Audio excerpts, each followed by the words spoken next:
Hello and welcome to the Doc Podcast. I'm your host, Dr. Mike DeLuke, and it's my mission to help you lead a happier, healthier, and more prosperous life, both personally and professionally.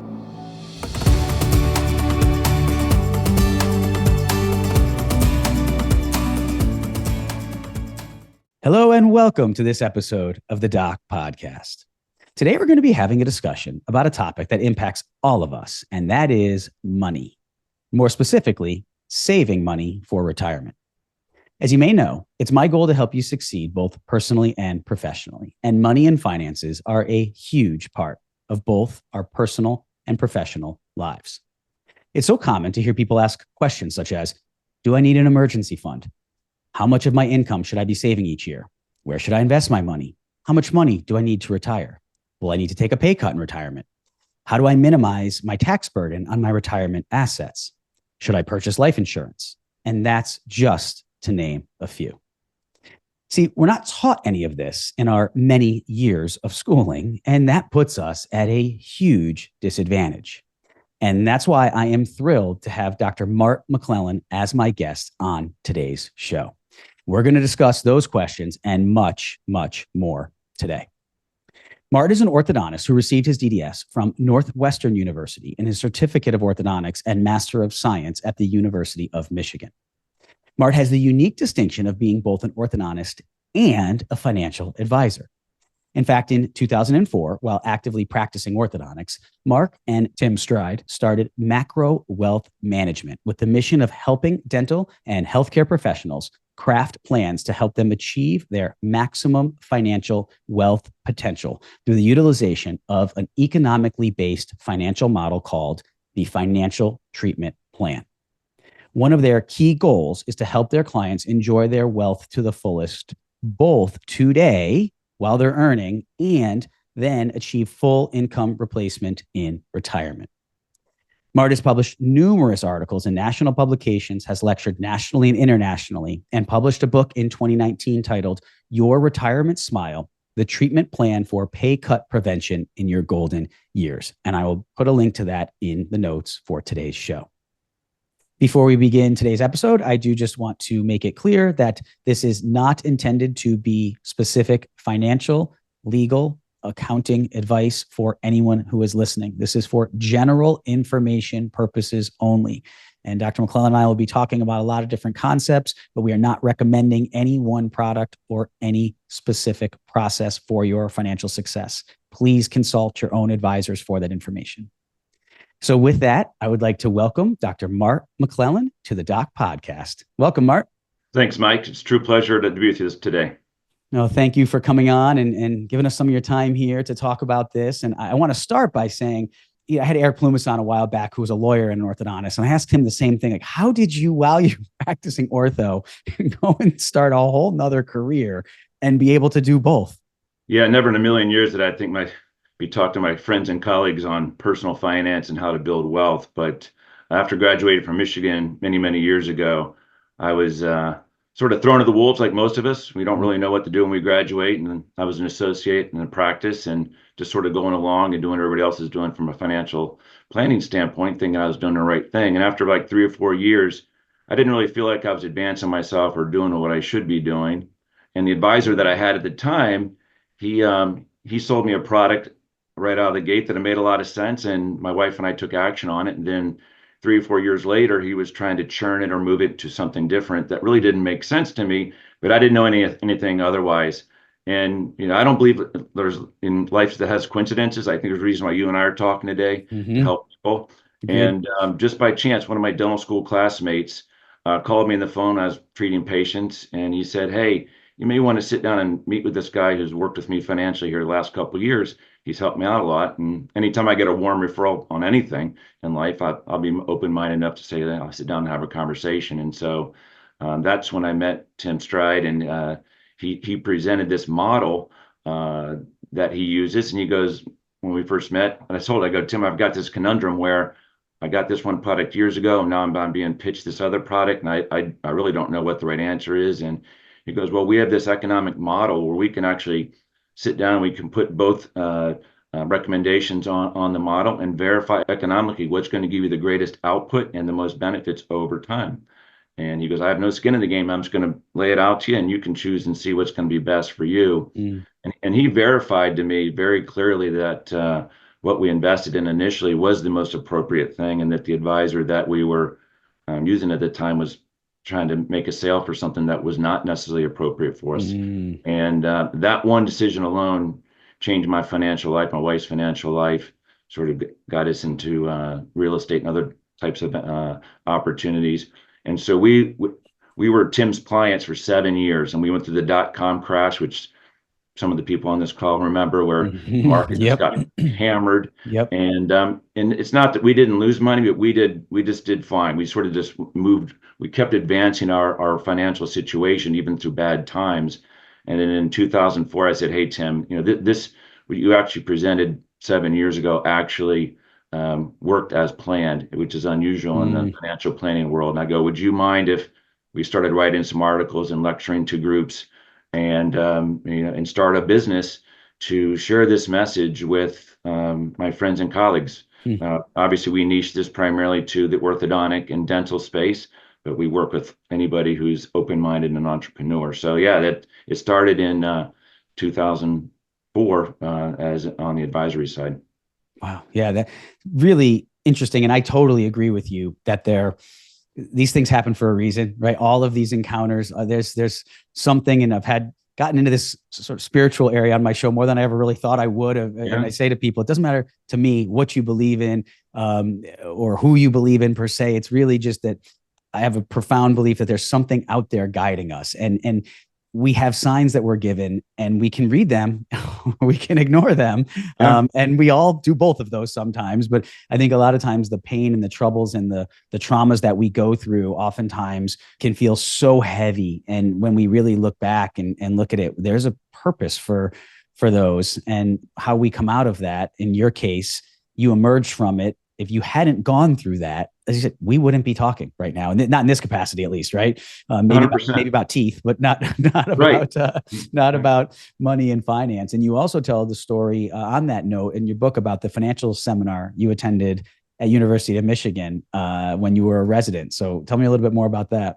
Yeah. So I had tons of student loan debt, was accumulating a lot of debt, not really knowing what it meant during the time. And my wife is also a dentist. We met in dental school.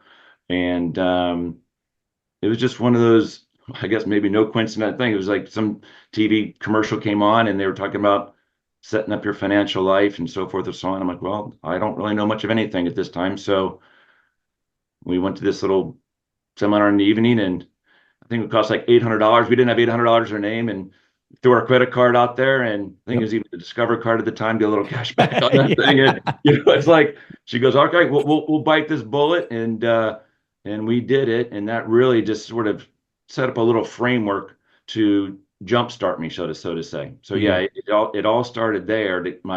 I guess my initial interest in personal finance, just to sort of try to get an understanding prior to graduating. Yeah, that's so funny. And what I loved about that is when I read that, my wife and I did almost the exact same thing, but in New York.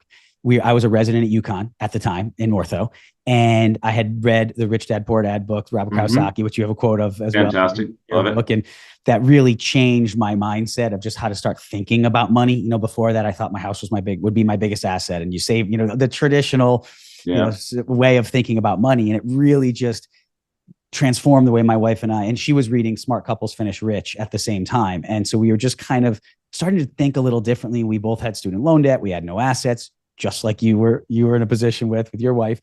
And we saw that Robert Kiyosaki was going to be hosting a Rich Dad seminar at the Javits Center in New York City. Nice. We didn't have the money. We had to go down there, and we ended up staying in some little dive hotel in Manhattan, and went, and it was this amazing seminar. Interestingly, talk about how things evolve over time. He was a keynote, obviously, Robert, but Donald Trump was one of the speakers. Oh, wow. Susie Orman, a very different capacity than Trump's in now in the non-political arena then, but it was just these big name speakers. Rudy Giuliani was the mayor. He came and spoke. It was motivational. It was inspirational. And then there was all these little side seminars that you could go to where they would talk about taxes and retirement and entity selection.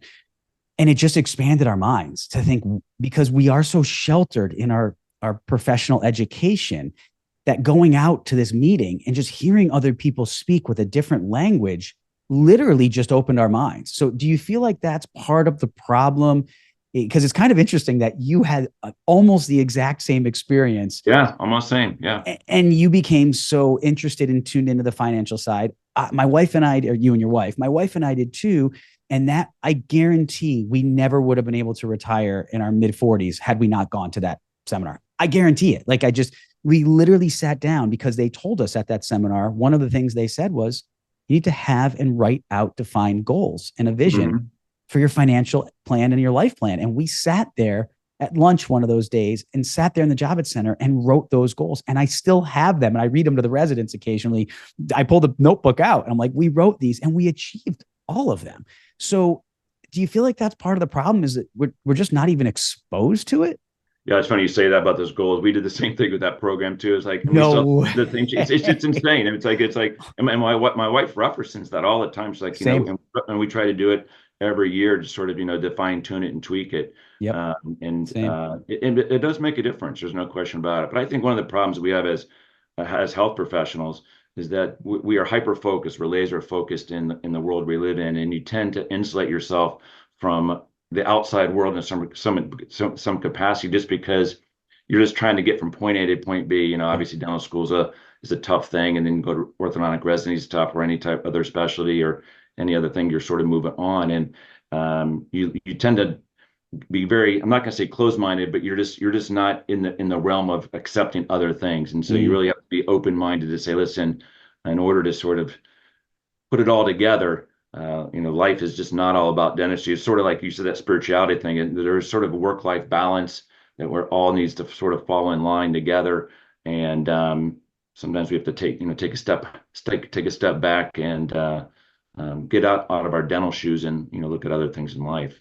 I completely agree. And that is crazy that you guys did the goal setting too. Oh yeah, totally. My We did. goodness. It's there's something to it, I guess, right? If both of Yeah, us for went on sure. that path. So on that note, how do you recommend that young docs start thinking about this? And I know I can vividly remember back to that time again, trying to find like a financial advisor or someone to help us make these decisions with our money. And I find so often that young docs, they just don't know where to begin. They don't know who to trust. They don't know where to turn. They have all that debt you were talking about with their student loans. Maybe they don't even agree with their spouse on this. If they have a significant other, they have different views and values on money from their parents, from their siblings. It's a lot. It's overwhelming. And as we both referenced, we don't learn about this. You can become very myopic on the dentistry and the professional side, as you were saying. And it just seems really overwhelming. And I find that a lot of the young docs that I coach and speak with, it's just too much to even think about, because they're trying to start a life, build a practice, get a house, get married, have kids, all of those life events. And the thought of trying to figure out what you were able to figure out, and what you and your wife and me and my wife, not everybody's going to go to that seminar or have one of those near them. So what advice can you give to that segment of our profession, or of the population in general, starting their lives out, as far as where to even begin this journey, this financial journey? I think one of the first things is, obviously, money is a very emotional thing, and trust is where the first starting point. You really need to sort of have confidence that the people you're working with are really driving in the direction that you want to go. Mm-hmm. We say there in a very, very important concept that people need to understand, especially dentists, because we get a later start in life, is we have something called the wealth curve. And it's very simple. It's like an exponential curve. We've all seen the exponential curve of life. And the fact of the matter is that as Americans, consumers, we only have one wealth curve. You only have one shot at it. There's no do-overs, right? And so it can be very overwhelming of how to manage that wealth curve, because every decision that a person makes in their 20s and 30s doesn't necessarily have a big impact on the front end of that curve, but what it does is it chops off the back end of the curve. And the vast majority of all your wealth, 50% of the wealth, really comes within that last 5 to 10 years of that curve.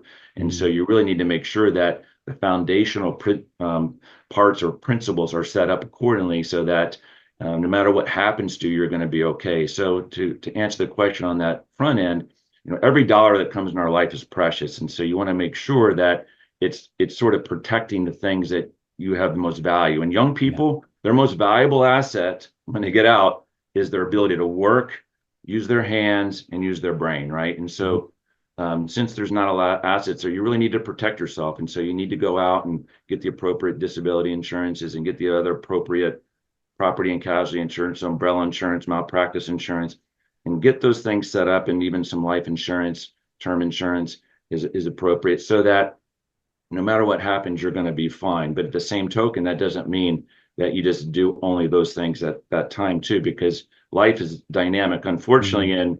in traditional financial planning, they look at it in a very linear fashion in that when we're in our early years, you're accumulating assets, and when you get to retirement, you're distributing assets. And when obviously you pass on in the future, you have to preserve or conserve those assets. But the Mhm. fact of the matter is, every decision that you make today impacts each of those different phases simultaneously. So you need to know the impact of the decision of moving the money in different places, whether it's in the protection side, like insurances, or on the investment side. And it's bits and pieces. It's not something that happens overnight, right? Yeah.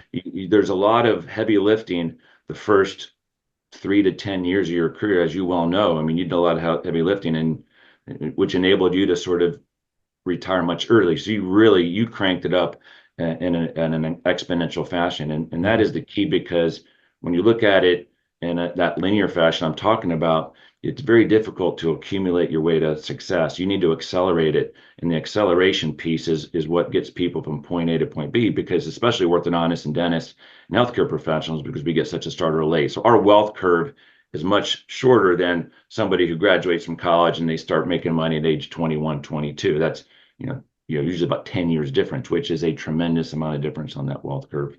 Yeah, that's an absolutely awesome point. I'm so glad you brought that up because it ties into the delayed gratification concept as well, that people don't realize, like, well, I'll just do one more ortho case, right? Or if you're in surgery, I'll just do one more surgery, right? Or I'll just, whatever the case might be, or I'll just, if you're not even in, let's say you're in sales, I'll just sell one more of whatever it is, and then I'll be able to pay for this, or then I'll start saving for retirement.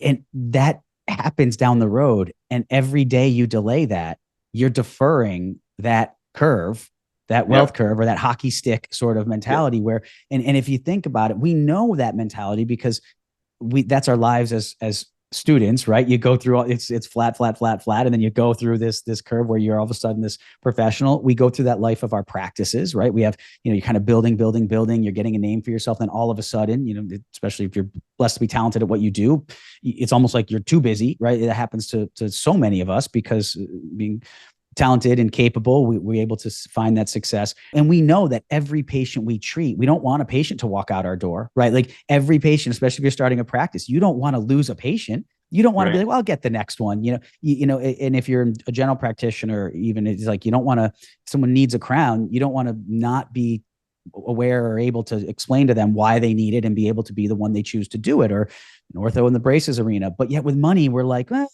like it's not that big a deal. Like, but you see the value in your practice of every single patient has a tremendous value to build your practice stability. For some Mm-hmm. reason, we don't cross compute that and realize that every single dollar builds our financial stability. Why do you, any thoughts on why that might be? Excuse Well, me. I think you got to look at your money as your money's workers. They're working for you, right? And so Yeah. earlier in our career, we're all people at work and no money at work. But if sometime Mm, in the future where we want to be all money at work and no people at work, right? yeah. Yeah. So this is sort of the conundrum that people need to sort of wrap their heads around. And in that wealth curve, it takes about 20 years for that wealth curve to really start moving upward, and that takeoff acceleration moving forward stage.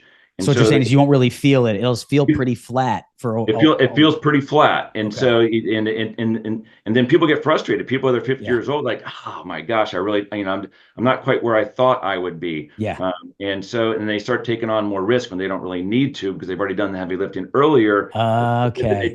try to do a catch-up game, and then therein lies the spiral of problems that start occurring. But they may be on the right path. They are, yeah, they exactly, and Okay. that's where the advisor comes into play, because you really need in as you I'm sure you believe in, we talked before the show about, you've got trusted advisors around you to sort of help you, take you to the next level. Hmm. All successful people, athletes, actors, anybody, they surround themselves with mentors that help, get them to that next place. It's very, Hmm. very difficult to um, do it yourself. I mean, you can do it, but it's just very, very, it just won't be the same. And Hmm. so, and that's where that wealth curve gets into frustrating in the, 15, 20 years, like, and then they're like, I thought I'd be further along. When in reality, they've done a great job. They just don't understand, the next step because, very few people actually talk about, how am I going to distribute my assets when I get to retirement? They always talk about how do I accumulate the assets. So that can be a discussion in a couple of minutes. We won't talk about that. Yeah, I would love to go into that a little bit as well, because and you do a great job of that in your book, talking about that mentality. And I think Mhm. that's a big part of it, is the mentality, right? So many people that you talk about money, they just want to shut down, or it's just too much. And they're Mhm. so worried about earning it, right? I mean, we're not really shy about talking about how much we want to make, or how much we want to earn, or how much our practices are bringing in. Like, that's Yeah. something we really focus on. Yet we don't really focus on, back to the Rich Dad Poor Dad Kawasaki, and you reference this quote in your book, of how we keep it. So, Mhm. what are some of the strategies you can recommend to any docs of all age? You don't have to go into great detail, but just kind of how to shift that mindset from really only focusing on making it, but focusing more on keeping it. And if you want to get into the saving side of things and all that, please do. Yeah, for sure. I mean, there's a financial concept out there called the propensity to consume, right? And so the more we make, the more we spend. Mm-hmm. And so this is a problem. I mean, back in the day in college, you lived on ramen noodles and you lived in a little 12 by 12 room. You're happy as a clam. Yep. And yet when you get 20 years out there, you're making significantly more money, and you find like, oh, how can we make as much money? And it just doesn't seem like it's being moved in the right directions. Well, the Mm-hmm. reason for that is because the rules makers, and I talk about it in our book, they are attacking our money on a daily basis, whether it's through inflation, through its taxation, planned obsolescence, things wear out, technological change, Mm-hmm. market fluctuations, all these things are attacking our money 365 days a year for the rest of our life. And those eroding factors, if you put them all together economically, add up to about 15% of everything. And so if you're not saving 15% of your assets kind of from the get-go, and by the way, the national savings average today in America is 3%. So $3%. Oh. which tells you that every American, every consumer is going backwards Mm-hmm. because they don't have the ability to save. And so what we say is that years ago, we always said set up a separate account that to capture dollars that is not your lifestyle account, because when funds go into a lifestyle account, they tend to be spent and used. Yeah, And can you go so, into that a little? Yeah, please go into that a little bit more, because this is, I think, is a huge concept for people to start to understand.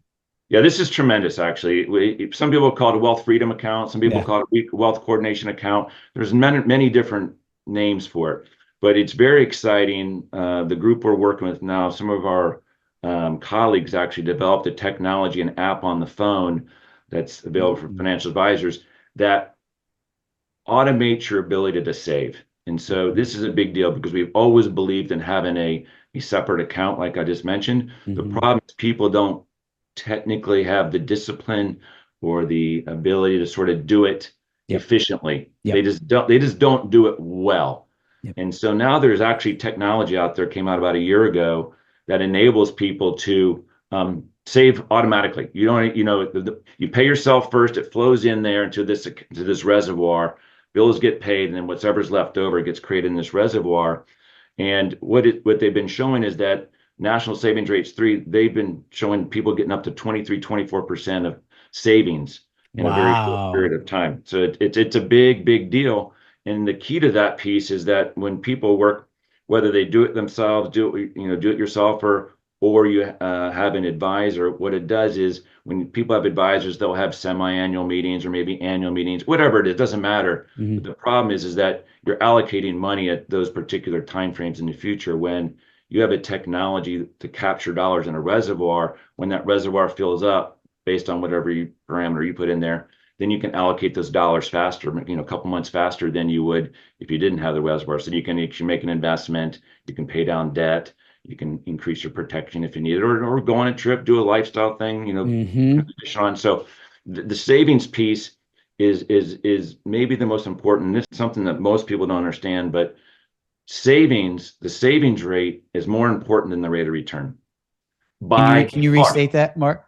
The savings rate, like a 1% savings rate, Mm-hmm. is significantly greater than a rate of return of 5 or 6 or 7%. You can't even compare it. Mm-hmm. So if you can do the analytics on it, and if you show people how to save 1, 2, 3%, it blows your financial life out of the water. Mm-hmm. And so the whole idea, and so the rules makers want you to start chasing rate of return. Like And the rules makers, just to, for people who haven't read the book, just who would they be? Yeah, there's three rules makers. The rules makers are the government.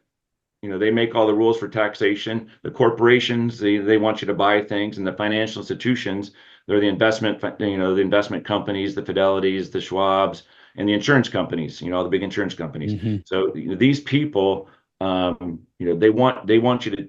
They're chasing your money, because when they chase your money, then they'll get their taxes, they'll get their fees, Mm-hmm. they'll get their commissions, they'll get your byproducts, and they'll get their profits off their sale of a car or golf clubs or whatever it may be. Mm-hmm. And so they focus on things that they don't want you to focus on. And so that savings piece is, if there's one takeaway, it's that on this thing. If people can do that, we always say savings is freedom, because if you're not saving money, you always have to work, right? And so that's, if you want to turn off the dial, then you better have a pool of assets to sort of, as I said before, all money at work and no people at work.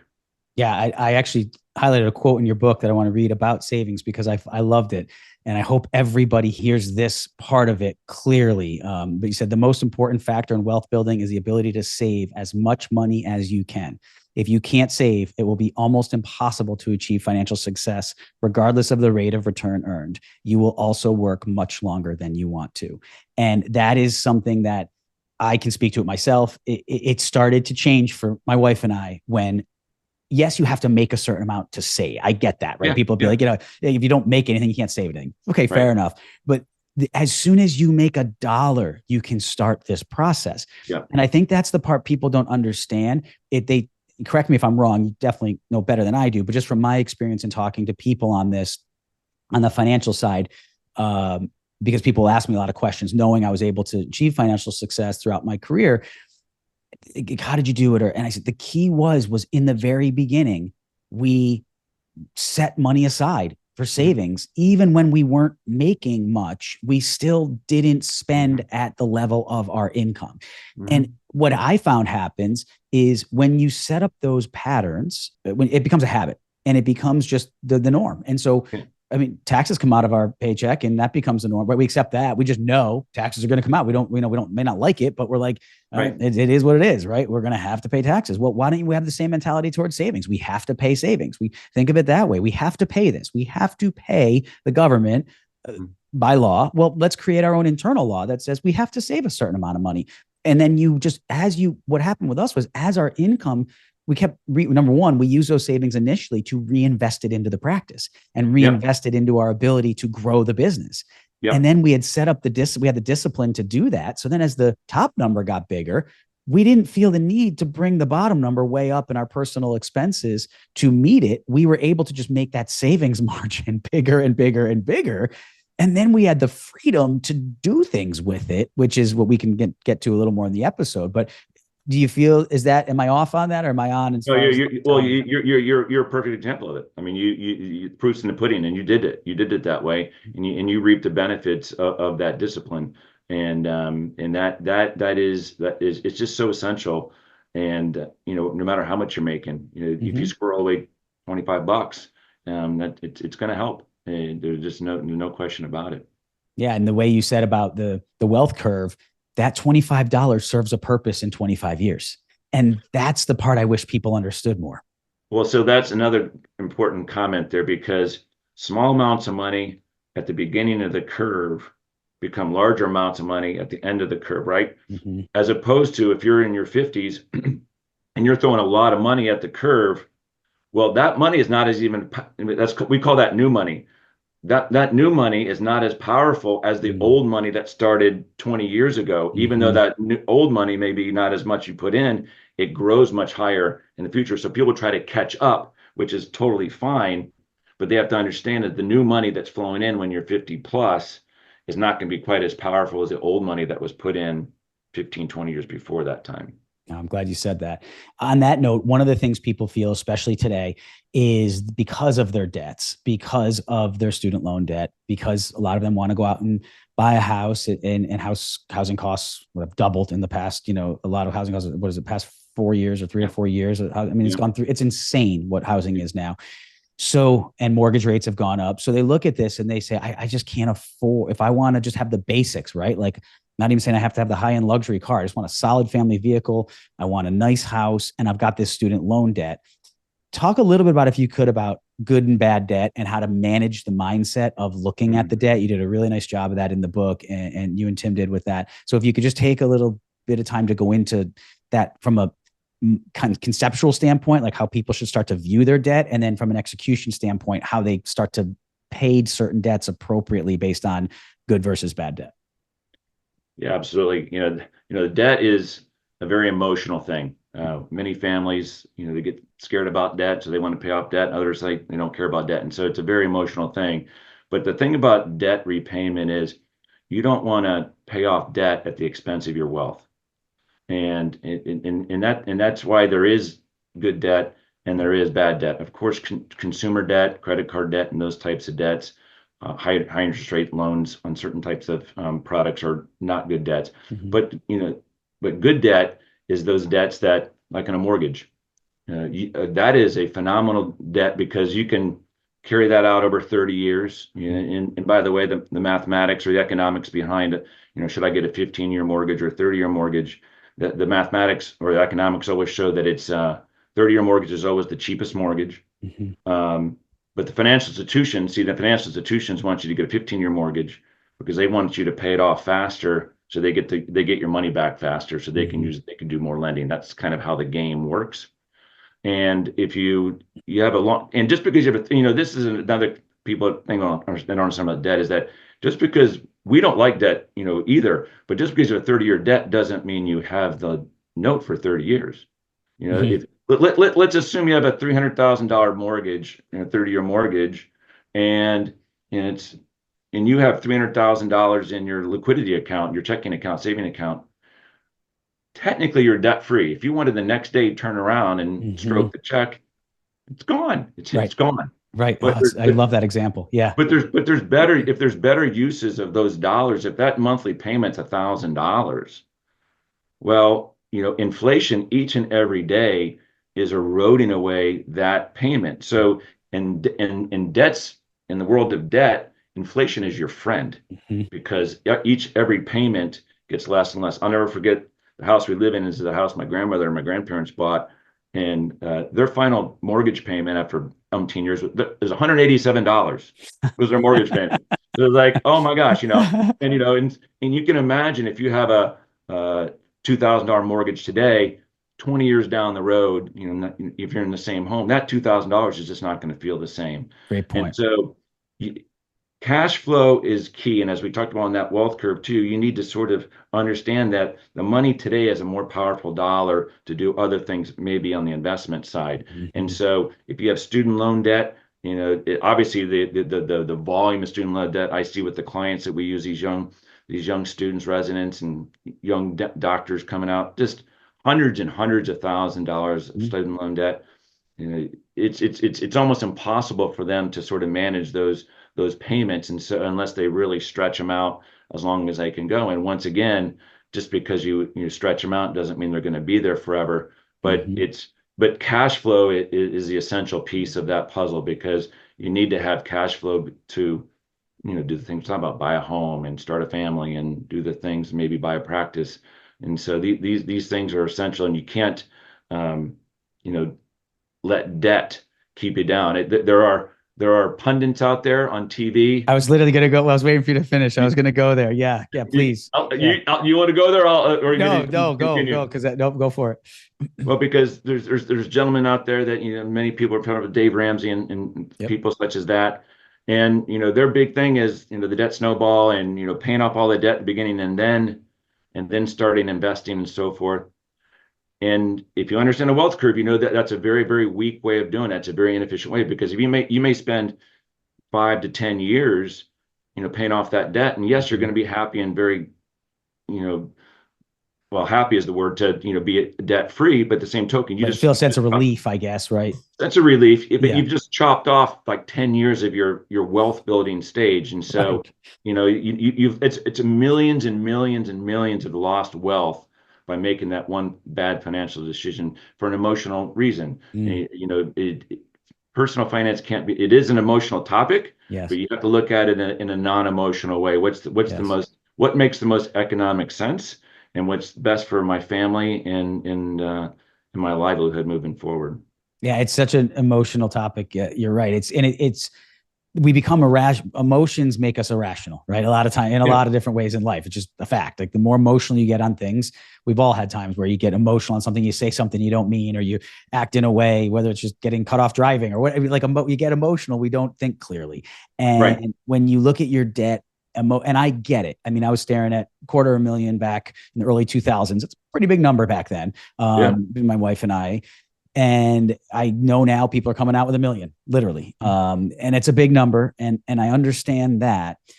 And I think part of it is just a mental exercise and you touch on this in the book as well, to understand that's kind of the cost of doing business. You've paid a fee to get to where you are. And if you can shift your mindset, it's like we talked about with the mindset shift in savings. If you can just shift your mindset and say, it is what it is. It's there, right? I can't wave a magic wand at it. And it's why I'm able to do what I'm going to do. But to resist that temptation to just have to get super aggressive to pay it off very, very quickly from an emotional standpoint, because we're not taught the logistical standpoint or the tactical standpoint, which is, as you said, the value of those dollars, those unrealized dollars that you're putting into the debt. If you can make that money work for you, and I'm not saying don't pay the debt, I'm saying just to go get super aggressive on it. So how do you advise people? How do you help people who are struggling with that emotional side, who are just like, Mart, I need that weight off my shoulders. I don't feel, I carry it to bed at night. It's just heavy on me. How do you help them kind of reshape their mindset? That's not an easy thing to do. It's very difficult, and our job as the advisor is to lay it out and show scenario A, scenario B, put them on the table, and it will clearly show that if you do it the wrong way, the inappropriate way, and it's millions of dollars, and it is millions of dollars of lost wealth. And so people, when they can actually see the zeros, add up and see the benefits of that's sort of when the light switch goes on, because they'll typically say, well, nobody's really ever presented it to me in that way, or I've never even thought of it in that way. And the emotion, my parents always told me to get rid of all the debt and be done with the debt. And so there's a lot of pressure from outside influence as well. And we in everything we do, we try to be very agnostic about all financial decisions. There's no magic financial product out there. But the main thing is you want to utilize the strategies through economic science to sort of make the decision easier for those particular people to understand, like, okay, there is a path, an evidence-based path. It's so funny, Mike, that in orthodontics and dentistry and healthcare, whatever, we believe in evidence-based medicine, evidence-based dentistry, yet very, very few people believe in evidence-based financial planning. Because Such a good point. if they believed in evidence-based financial planning, they would literally not do most of what they're doing. They would be doing something definitely different.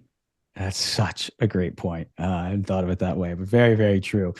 So if they're developing these better habits and they start to see the bigger picture and they start to understand that they should be saving, at least 15% and starting to build this liquid fund and have, whether it's wealth freedom account or whatever they want to call it. And they're starting to do this now. At that point, in they're doing pretty well, bringing in revenue. They're keeping their expenses controlled, and they haven't had any major life, crises that can happen. So they're kind of coming along and they look at things and they say, okay, well, now I'm starting to build some of this up. I'm building some money.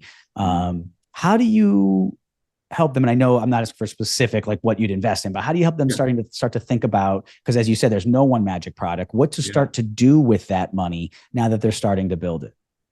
Yeah, so a pivot point we always do is when they have that coordination account, freedom account, reservoir account, whatever it may be, set up. We always like to have emergency fund or just a set aside cash funds, whether it's 6 months or less or more, depending upon real estate people. Maybe more people are not real estate, maybe a bit less. Because we always believe that if there is an emergency, you want to have cash on hand to do that. You don't have to liquidate things to pay for things. And as we talked about before the call as well, is that it's always good to have some dry powder on the sidelines. If an investment opportunity comes up, a lot of times people say that cash account, well, I'm only getting maybe, like years ago, it was like 0%. Now you can get a little bit more, 2 to 4% maybe. But sometimes when opportunity hits 2%, 3%, that'll be your greatest return you've ever had, because then you can bridge those monies and other things. But really, once that account's set up, and then that's when discussion to answer your question on investments come in, where you start contributing to a retirement plan, and then you can once you have the retirement plan more or less set up, then you can start moving down into what we call the non-qualified investments, things such as stocks and bonds and mutual funds and ETFs and real estate, private equity, businesses, gold, silver. We love crypto. We're big fans of Bitcoin and in crypto as well. And so we always believe that a diversified portfolio is just not a diversified portfolio of your stocks and bonds. It's everything you have. And therein lies the beauty, because we know that the economy, things go up, things gone down, and we've been in a very long bull run. And there's a lot of young people on this call that have never really experienced an 08. 2022 is pretty bad. It was the first time in many times that the stock market and the bond market went down. But that's very rare. But we've been in a long bull market in both real estate and in equities, and so it's naive to think that we won't be seeing another type of market turn. And sometime there's a great book out there called The Secret Wealth Advantage that talks about the real estate cycle. It goes back 200 years, and every 18 years, like clockwork, there's been a real estate drop. And if you do the math, what, 26, right? There you go. So we're recording this at the end of 24. So 25, 26, 27-ish, it's not exactly perfect, but it's pretty close. These are things you can't control in the economy. So we know that, it's okay if this is going down at this time. Well, maybe if it's an asymmetric type of investment, something else over here is going in the other direction to sort of help balance things forward. So you're not being decimated by a significant market crash of 30, 40, 50% like happened in 2008, because it takes such a long period of time to recover from that. And even though people's rate of return, that's another interesting concept about rate of return. When people start talking about average rates of return, you just have to turn them off, because average rates of return mean absolutely zero. It's the annualized rate of return that actually matters. And so when people start talking about averages and rate of return, you just got to run for the hills. But market fluctuations, it takes so much longer to recover from big dips. And that's why the portfolio construction of everything, and not just stocks and bonds, is a critical facet of that. I completely agree. And you said what most wealthy people have at least seven to 10 different income streams later in life. Is that? That's right. That's exactly the number. And the reason for that, of course, is that the more income, we call it mailbox money. You want as many different checks coming from different areas as possible. Love it. Yeah. Different income streams. And so that if, something's going down, you're going to be fine. And one of the big problems in the dental space is that everybody tends to, not everybody, I'm just going to say a very, very high percentage, maybe let's give you 90%. It's really high. Yeah. The majority of people will just pump everything into the retirement planning drawer. Yep. And we love retirement plans, but the fact of the matter is it's just one bucket. It's just one little box. Yep. And of course you can put different things within that box, but there's rules that, once the money goes in there, there's rules that are governed by our government that, they make the rules of how you get the money out and how you get taxed and other things. And so, having flexibility and options with non-qualified funds, also gives you, the ability to do different things and also get, great tax benefits too. I mean, the fact of the matter is when money goes into a retirement plan, you're paying the worst tax. You're paying ordinary income. When you put money into an outside investment, like a stock or, like an equity, you're paying capital gains. And so that's a significant difference right there. So there are, even though there are tax benefits going on in the retirement plan, good ones, you just have to understand all the different levers that get pulled on, the flows of those dollars that we talked about when money goes in. You have to understand, how long they're going to be locked up. A new resident, get out when they're 30 years old. I mean, those money will be tied up till at least 30 years. So those things are somewhat limited to what they can do. And the way the government's going, the way they're spending money, the likelihood of them raising that retirement age is very high because they know that their taxes are compounding within their account. So they like to keep, I mean, years ago, the retirement age was 55 and then 57, now it's 59 and a half. And so they've talked about moving that out to age 65. So you imagine being an orthodontist or a dentist or a doctor, who doesn't even matter. They've been really very successful and they say, oh my gosh, I want to retire when I'm 50 years old. I want to retire when I'm 55 years old.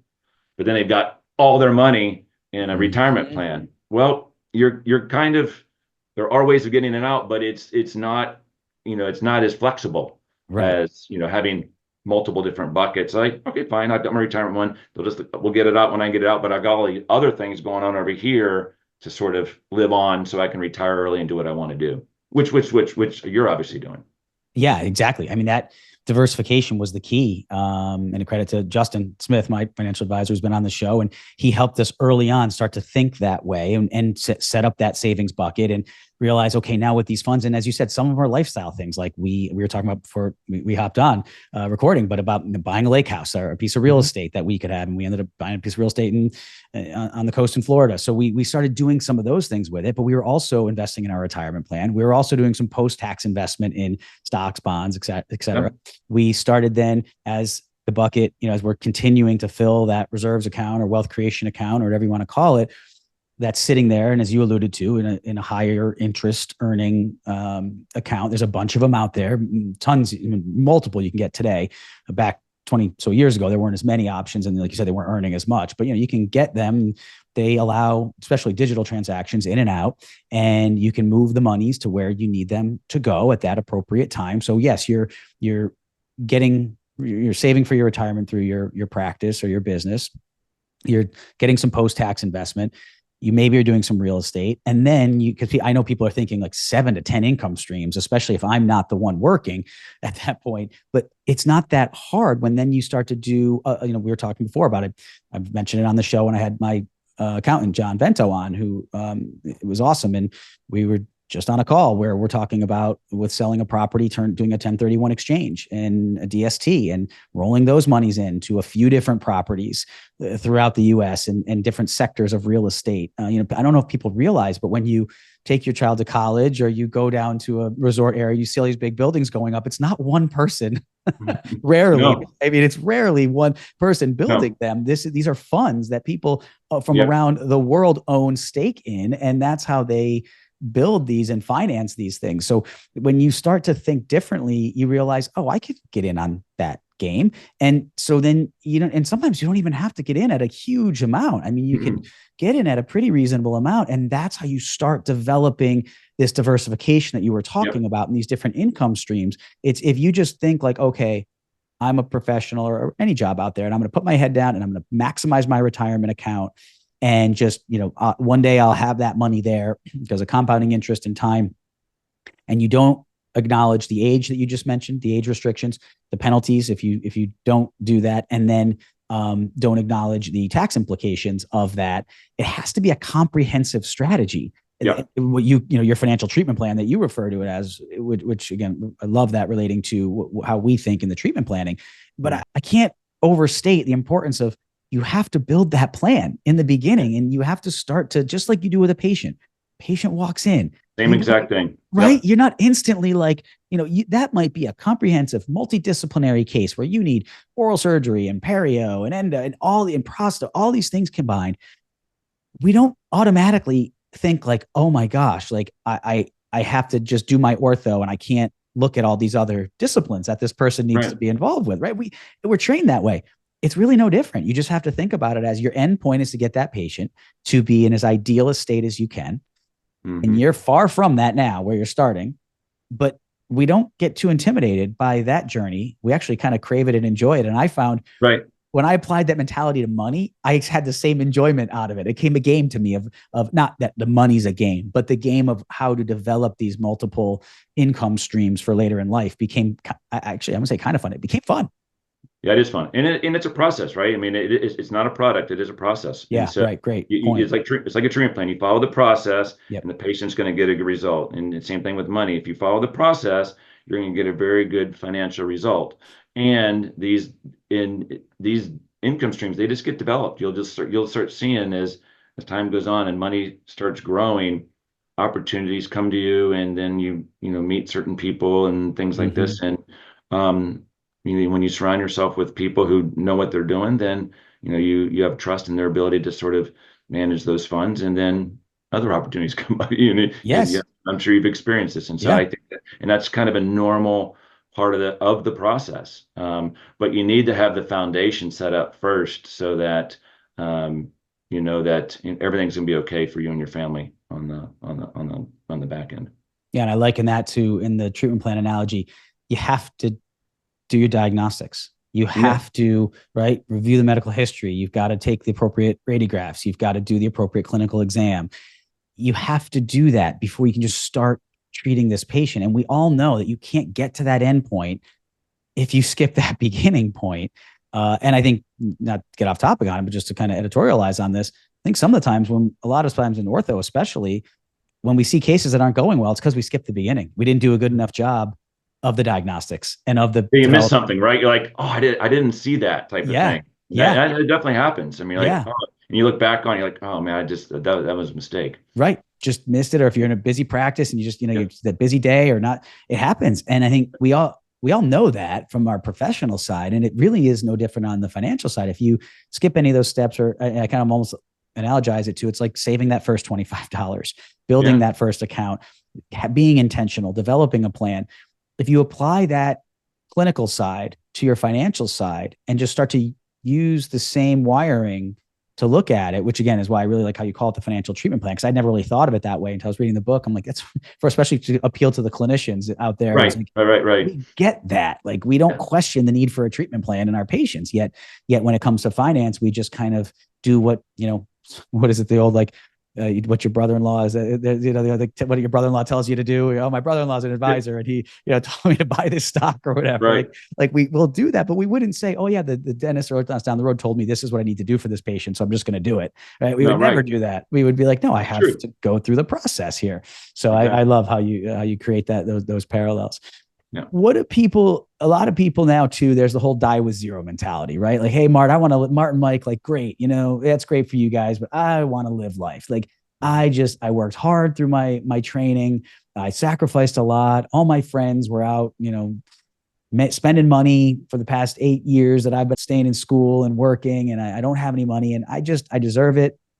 I want to enjoy my life, and I don't really care at the end about, I'll work as long as I need to work, and I don't, what am I going to do anyway? They're just going to tax it when I die. Because that is a mentality that I see a lot. So how do you help guide those people? It's an interesting concept, and I hear it a lot, and you hear it a lot on social media, die broke or die with zero and all these other things. And I'm not a big fan of that concept, because I know if you build wealth accordingly and you do it the right way, as you mentioned previously, you can, in the intro, you can not only enjoy your money while you're in your working years to its fullest, but also enjoy money to its fullest in your retirement years by not taking that pay cut.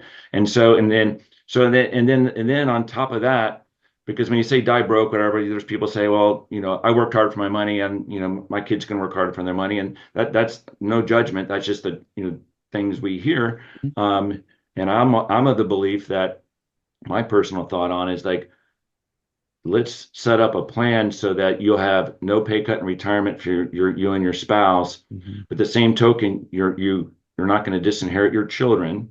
So children will get as much as they possibly can, as well as you can give to charity at the same time. So you can have purpose to your money. Yeah. So you can actually have an impact, whether it's to your faith or to your community or your university or a cause you're passionate about. And so dying with zero or dying with nothing, yes, you can give to charity, but the fact of the matter is you don't know when you're going to die, obviously. And why even worry about it? I mean, so why not just live life to its fullest, to the end date, and say, all right, when I go, but I know when I go, my children are going to be, in good shape. And, that as long as I did good family teaching to them, they're going to be fine themselves without my money. Whatever they get's great. And then of course, if the charity or charities, many are part of that equation, well, then, you'll have a legacy that can live on. And there's a lot of orthodontists, a lot of dentists, they give back to universities, they've got their buildings and there are other things. And that, I mean, how awesome is that? And so, and at the same token, you can give to charity while you're alive. It's always better to donate while you're alive, because then you can see the fruits of your gift, as opposed to when you pass on in your estate plan. Either way is fine, but it's nice to, you may get invited to some nice dinners and things to. Right. some dedication. I'm not a big fan of that concept of dying with zero and all those things, because it's I understand it, and people can argue it, and I get it, but see, that's a mindset thing. That mindset tends to be more of a scarcity mindset. I'm just going to try to use up as much as I have until I die. Yep. As opposed to a prosperity mindset where let's just make as much and do as much as I possibly can with everything I have, and this provide the best benefit for not only my family but also for charity. And that's how I manage that discussion. I completely agree, because I found that when you're intentional with your money and you have a plan and you're starting to make money work for you instead of just working for it, which happens much more quickly than you would actually think. Like on that wealth curve, you're not starting to feel the upswing yet, but just earlier in that process, you can start to viscerally feel the shift where you go from just working for your money, even if it's in small amounts that you're saving or investing, you start to realize, oh, wait a minute, I didn't work for that. You get that statement or that check or whatever it is, like, wait, I didn't work for that. And I just got money. And so it doesn't take a lot to start to feel that. And that was kind of the addicting part for me. It's like, I knew how hard I had to work in my practice to earn $1, right? Like each dollar was, I knew how much it took to do that. And it was kind of cool to all of a sudden see like, wait, I just got that for, I didn't do anything. Like I earned the dollar with my hands in my practice, but once I was intentional with the spending of it, I didn't have to earn anything more with my hands and my eyes and my brain and abilities clinically. In my office, that was doing stuff on its own. So I would encourage people to start early with just some, whatever your advisors tell you to do, and start to get to the mindset of seeing the fruits of your labor of this investing concept or this financial mindset shift, or as early as you can, because it does become much like you were giving the example of showing them on paper the data, right? That we sometimes, especially us, we're very literal and in our professions, we want to see it, feel it, touch it, and so that helped me. That being said, once I started to see that grow, and then you can start to set up, and you talk about these in the book as well, different charity avenues and ways to have maximize tax benefits while maximizing charitable contributions. And you can start to give back. It's a lot of fun to do that too. And to know you can afford it. A lot of times if you're like, well, something will come up and be like, well, I'll just give $1,000 here, or whatever the number is. You don't know if you can afford it. And then you don't know if you're getting the maximum tax advantages. There are ways beyond the scope of today, but you talk about them in the book as well, to be able to maximize your tithing. And that's a lot of fun too. So yeah, the die with zero, I'm with you on that. It's like, it's all great and well and good to say like, yeah, I want to live life to the fullest. But I think what you and I are saying, and correct me if I'm wrong, I don't want to speak for you, is you can do both. Like you can live life to your fullest and not go broke in the process, right? Yeah, we call it the triple win. It's a triple win, where the spouse and the family, the couple can have maximum income in retirement, inflation protected, guaranteed as much as you want, never run out of money. Still give your kids will still get assets, and charity gets assets. Mm-hmm. And then, as mentioned in the book, the strategy with the charity is that you can have actually more money by giving to charity than if you didn't give to charity.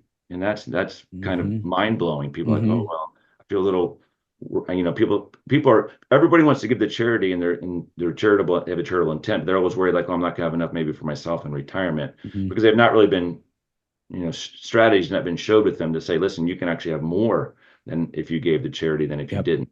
And so that's just the knowledge base that, a lot of folks are just not exposed to. And that's our job, your job, my job, to sort of share this message of it is possible to do these things as long as you're, exposed to it. Yeah. And when you start realizing, as you start the book with, and I love, and you started earlier in our conversation with, is understand who the rules makers are, and that the rules makers play the same. They want to play the game too, right? So they've created rules. That's what always blows my mind on this is they wrote the rules. Again, keep quoting Rich Dad, but what is it? He who makes the rules keeps the gold, right?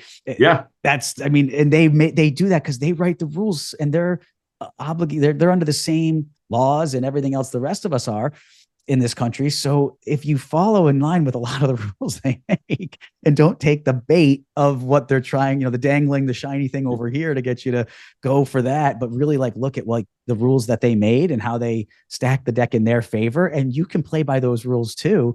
And as you alluded to before, I'm very competitive. You're very competitive. I'm very competitive. To me, it became I'm like, well, if they're doing it, I can do this, right?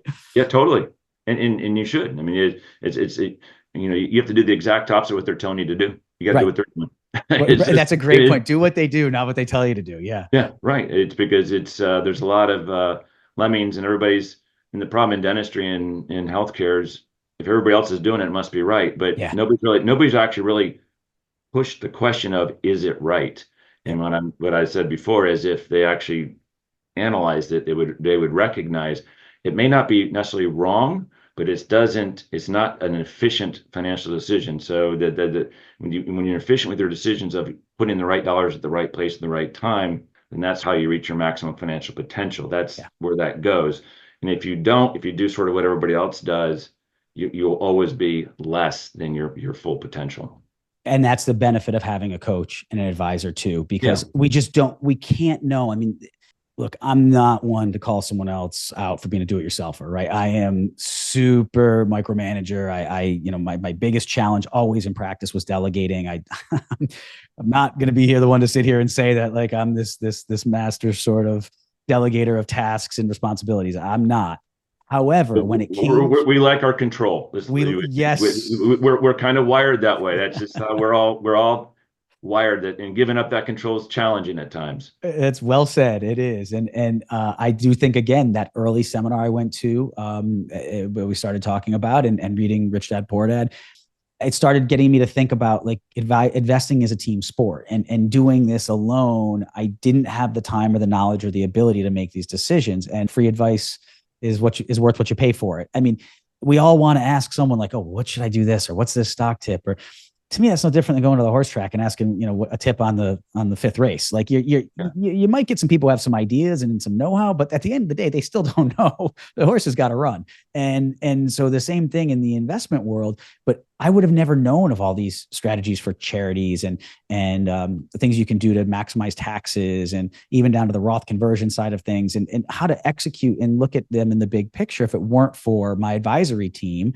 my financial advisor and my CPA, and working with them together and I can't tell you how many times one says, ask this one, and one says, ask that one, or run this by. It's a team sport. So I think we think of investing as a team sport as just you don't have to go buy the building yourself, like we were talking about before with these funds and stuff. And yes, but it's also a team sport in terms of the execution, right? No, it's huge. And I love that analogy too. We consider ourselves the role that Tim and I play. We call ourselves the macro managers, because you're going to surround yourself with a team of micromanagers, and they're experts in what they do, whether it's your accountant, your attorney, your real estate professional, your Mm-hmm. banker, your property and casualty agent, your life insurance agent, disability agent.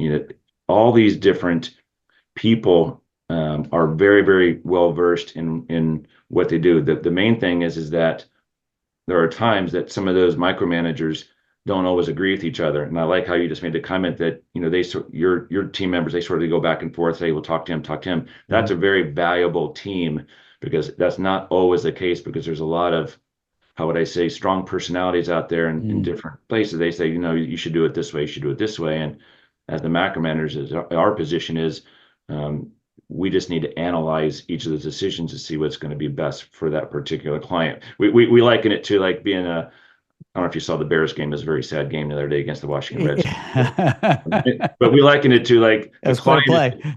Yeah, the client's the owner of the football team, and we're sort of the head coach. But when you're the head coach, you'll have an offensive coordinator, defensive coordinator, linebackers coach running. You have different coaches that are very well versed in how to win that game, and they'll have a game plan. But it's the head coach's job, like the macro manager or financial Mm. plan, to develop a plan to win the game so that the owner of the team can go to the Super Bowl, right?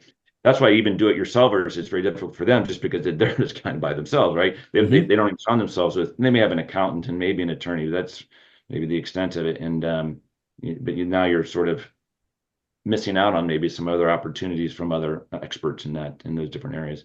Yeah. To that point, uh, I've just been, as we were talking about before the show as well, I've been going through the process of a 1031 exchange on a property we sold. And I literally had an email thread with the intermediary, the qualified intermediary, his attorney, my real estate attorney, my financial advisor, and my accountant were all literally going back and forth in emails to figure this all out. And I said to my wife, I'm like, I was having fun watching their brains like analyze all of this. And I'm like sitting here, I was asking my job, and that's not to excuse the person from the responsibility, person being me, of knowing what questions to ask, knowing you have to go to them with knowledge. You can't just go to them and say, oh, what should I do here? And I think that's a mistake we make a lot of times too. It's like, well, they're the advisors, tell me what to do. That's where it is a little different than the patient relationship, right? Because the patient has to kind of put their trust into us. They have no knowledge on our area.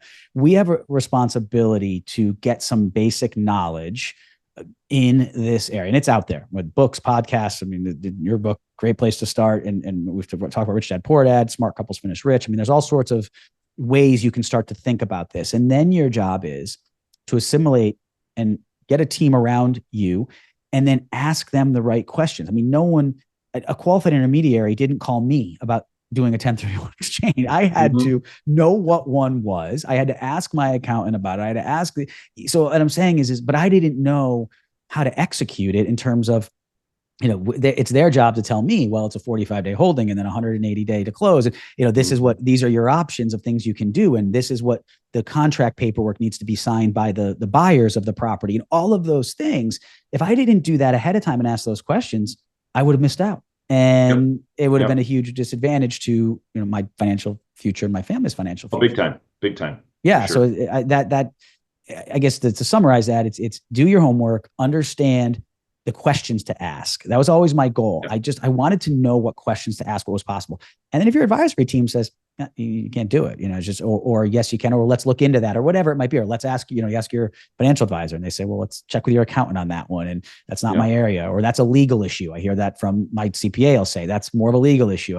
We need to get your lawyer in on this. So it's not like you're paying them and people think, oh my God, those fees. But for the basic advice, correct me if I'm wrong, but in my personal situation, it's, as my financial advisor likes to call these things, it's a rounding error in the end. I mean, because you make so much more money and you have so much greater earning potential. It's kind of like the concept you said before of the $25 you save in the beginning, or by not paying that debt down aggressively, you have more earning potential with that. It's exactly how you have to look at these payments to your advisors. Like, it's going to be exponential in the end. Yeah, you see it all the time. It's what Ben Franklin say, penny wise, pound foolish. This is one of these things that it is a rounding error when you have strategies that can like double your income in retirement, and then people are worried about, and don't get me wrong, nobody wants to pay onerous fees because a lot of fees out there are excessive, and other advisory costs to accountants and attorneys. but they're worth their weight in gold. And you wouldn't spend those fees if you didn't think you would get a certain return on that advice in a Mhm. significant way. And it's interesting when you see online a lot of people talking about, I want to get the lowest fee. Well, sometimes you'll get lower fee, but also lower service and lower other things, right? So these things, everything sort of goes hand in hand, and you want to maximize everything. You want to keep your fees reasonable, but you also want to feel that you're getting the advice that is going to get you to the place you want to go. And always the mindset's always ironic to me because we expect to be paid for our professional acumen and expertise and the years we went to school to do what we do, but yet we're so hesitant to want to pay. And I get it. Some are out there are gouging. I'm not, just like in our profession, there's people who are Yeah, gouging. And I mean, you got bad in any yeah. profession. My That partner Tim says that all the time. He's like, people, they get all tied up in this fee thing. But when people go to your office, your practice, do they try to cut you down on fee? No, you just sort of, here's the fee. The fee is Yeah. the fee. And that's what it is. And like Yeah. typically what you're gonna get yourself into with it's your orthodontic practice or your dental practice, and so that it is what it is. But it's funny how that mindset changes very quickly. It's like, wait a minute. I mean, it Yeah. should be the same. Advisors, the attorneys, and the accountants and the financial advisors, they're professionals just like you're professionals, Right. and they need to get paid just like you get paid. Yep. And they went to school for a long time and accumulated debt to Yeah, learn their skill. And yeah, yeah, yeah, it gets back to what you're saying before, which is the emotional side too, right? yeah. We're just, it's emotional that way. Yeah. Um, to wrap up, how can we do a better job, all of us, to get more of this education younger? Because I feel like part of the disadvantage is because we know none of this. And you and I started this by talking about we wouldn't be where we were today if we didn't have these, call them divine interventions or Yeah. whatever it might be, fate encounters where we went to something and Hmm. we're able to start thinking differently. Neither of us said a word about any of this coming from our education. So No, no. how our formal education. So how is it possible to fix that? And if so, what are some of the things that we could do to try to help residents come out with a little more, or anyone really coming out of school with a little more financial acumen, higher financial Yeah, acumen? the residents can 100% make it happen, and there's no reason why every resident who does not, well, who figures out getting on the path on the front end, we call it parallel paths, where you're sort of managing that foundation and mounting those investments at the same time. And if you're doing it the right way, you're not taking any missteps. You're not hurting that curve. If you don't hurt the curve, you're going to be like you're going to be totally fine. I mean, you're going to be like more than fine because you're obviously more than fine. And most people we come across, we ask them, when do you want to, would you like to retire? Most people say 55, 60, Mm-hmm. 65, whatever.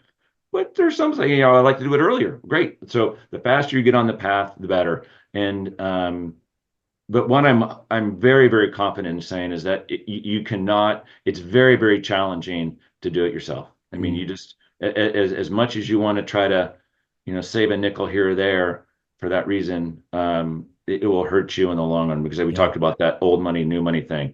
And then for the older doctors who listen to this, the key for them is that if you're within 5 to 15 years of your retirement, we call that the red zone. That you truly are at the position of needing to make sure that the assets that you're earning are really going to the exact right place Mm-hmm. to maximize that future retirement income, and really have a strong discussion with the advisors that you're working with. As I said before, so many times we get the blank stare when we get clients who they're 45, 50, 55 years old, or even 60, and say, has your advisor talked about how you're going to turn this mountain of assets that you've accumulated in your career into an income stream in retirement? And you kind of get this blank stare, like, well, we've never really discussed that. Yeah. When in reality, it's more important than the accumulation of the asset, because you can actually have less assets. I'll give you a quick example before Yeah. we head off Please. No, here. please. Definitely. So if you had $1 million in your retirement plan or your investment accounts, Mm-hmm. and the distribution of that was going to be, let's say, 3%. Mm-hmm. You could say, oh, that'd be 30 grand a year, okay? And that's kind of a traditional way of looking at it.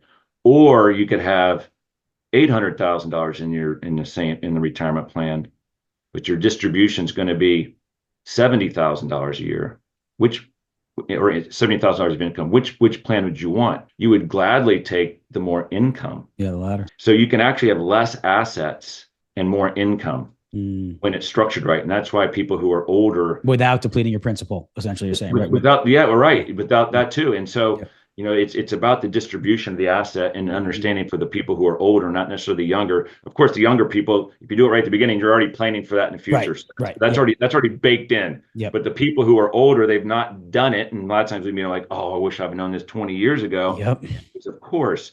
But we're not trained on these things. And so understanding how for the older folks on the call or on the podcast, and understand where those new monies are coming and where they're going to maximize income will give you we call it an income map to know, when you can turn it off, when you can retire.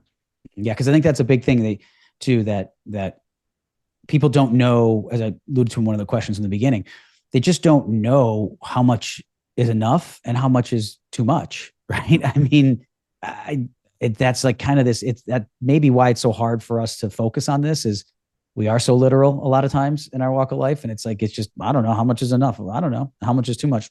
I don't really know. So it's kind of this ambiguous. And the answer to that is the answer to that is a dollar can only reach its maximum financial potential. That's all the dollar can do. And you can measure the maximum financial potential on those dollars. And so, it can't do more. It can do a whole lot less, but there is a number with all the money that flows in that can be measured to like, there isn't, by the way, we hate people talking about what's my number because there isn't a number. The number is different every day, right? Yep. All you can do is maximize every dollar that flows in today, making sure that it's going at the right place at the right time to maximize the output. And all the way you have to have some type of a model or mechanism, which we use as our simulator to sort of simulate those different scenarios to sort of see that I'm getting maximum bang for my buck. Yeah. Yeah. I like that a lot, that it's not about this is your number, because everyone wants to hear, well, how much do I have to save? Well, as you said, it changes every day. It changes all the time. There's so many external factors coming in, and the rules makers change the rules. And exactly.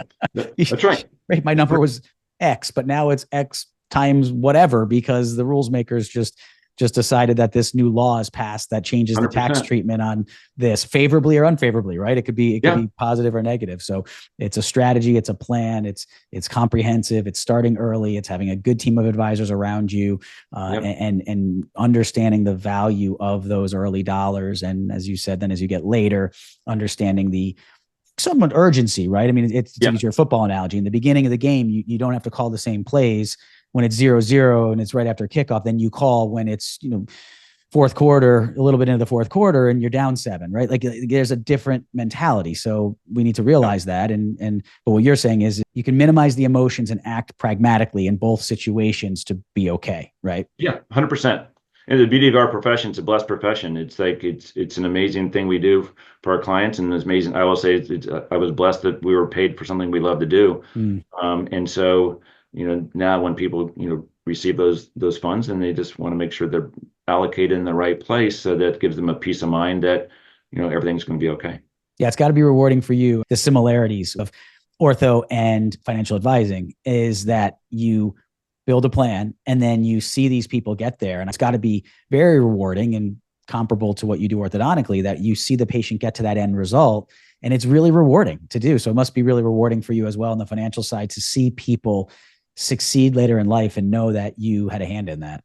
Yeah, I absolutely love it. I'm very passionate about it. And maybe second chapter for me. And I don't foresee myself slowing down anywhere, because it's just so much fun seeing people enjoy their money and give to charity and have purpose behind that. I mean, it's have good times with the family. We all say that you can't put a value on a memory, right? And so these are things that make what we do, very special. Yeah. Well, I'm glad, Mitch Hong. We had talked about, we actually were in a study club way back, pre-social media days together and interacted in that going back 15 years ago.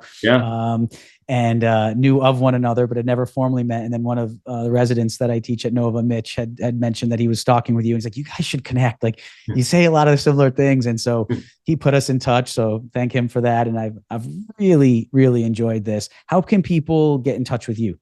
Yeah, easiest way is typically by email. My email is Mart, M-A-R-T, at macro, M-E-C-R-O -wealth.com. I have a weird first name. I'm one S short of smart. But or if they want to text me, my cell phone's always open to texting 847-363-5502, and our website is www.macro-wealth.com. So yeah, anybody have any questions, feel free to reach out. Be more happy to answer and help anybody who needs some assistance in any questions. There's a lot of questions out there. So just being there to be available to our colleagues and provide some education from someone who's done this, I think is really, really valuable, because you've done both. You've done the money side and you've done the clinical side, and to have the perspective, you really know what we're going through. And I think that's definitely a value, and appreciate the work you do. I'll put links to those contacts and your book. You can hold it up for those on the video side of things. Your Retirement Smile. It's great. It is. You've really done a great job encapsulating that, and I appreciate your generosity with your time and absolutely going into this detail for the audience. And I know there's a lot of people out there that heard a lot of things today that will help them. It might be one of those episodes they have to replay and say, "Oh, it wasn't too much." I know. I always worry about that with things. If it's just, like giving too much out there, that's just going to overwhelm people. But I think that at the end of the day too, I've realized from comments I get on the show, people that listen, our colleagues and even non-colleagues, are smart, intuitive, and even though it might give them that pit in the stomach when they're listening, hopefully people will start to hear some of it and just start to think a little bit differently. That's where it starts. That's it. It's we are inundated with a lot of misinformation out there. And so you need to be open to maybe, or receptive to, a different way of thinking. And that's can make all the difference, right? The road less traveled, shall we say?